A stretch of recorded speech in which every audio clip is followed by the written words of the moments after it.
এটা আসলে কি? অনেকে বলছে এটা নাকি মিসাইল, আবার অনেকেই বলছে পরমাণু বোমা। তো এটা আসলে কি বিস্তারিত জানতে হলে ভিডিওটা স্কিপ না করে পুরোটা দেখো।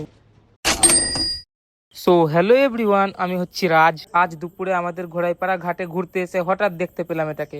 অনেকেই বলছেন এটা নাকি মিসাইল, আবার অনেকেই বলছেন পরমাণু বোমা। এটা আসলে ইন্ডাস্ট্রিয়াল বা ভারী শিল্পের একটি গুরুত্বপূর্ণ অংশ। এটাকে বলা হয় প্রসেস কলাম বা প্রেসার ভেসেল। এগুলো বড় রাসায়নিক কারখানায় ব্যবহৃত করা হয়। এগুলো বিশাল ভারী, তাই ট্রাকে করে নিয়ে যাওয়া প্রায় অসম্ভব। আপনারা দেখতেই পাচ্ছেন এটি মাঝখান থেকে আলাদা। কেন আলাদা জানেন? চলুন বলছি, তাহলে ভিডিওটা স্কিপ না করে পুরোটা দেখেন। এগুলো খণ্ড খণ্ড অংশই তৈরি করা হয় যাতে সহজেই পরিবহন করা যায়। কারখানায় পৌঁছানোর পর এগুলোকে নিখুঁতভাবে ঝালাই করে একটি পূর্ণাঙ্গ যন্ত্রে রূপান্তর করা হবে, যা দিয়ে তেল বা গ্যাস রিফাইন করা হবে। আশা করি আপনারা বুঝতে পেরেছেন এটা আসলে কি। এমন দৃশ্য সচরাচর দেখা যায় না, তাই অনেকেই এখানে দাঁড়িয়ে ভিডিও করছেন। আমার বাড়ি হচ্ছে ফারাক্কা ঘোড়াইপাড়া। ভিডিওটি ভালো লাগলে শেয়ার করতে ভুলবেন না। আপনাদের এলাকায় কি এমন কোনো বড় প্রজেক্টের জিনিস দেখেছেন? কমেন্টে জানান। ভালো থাকবেন সবাই, দেখা হচ্ছে আবার পরের ব্লগে। টাটা।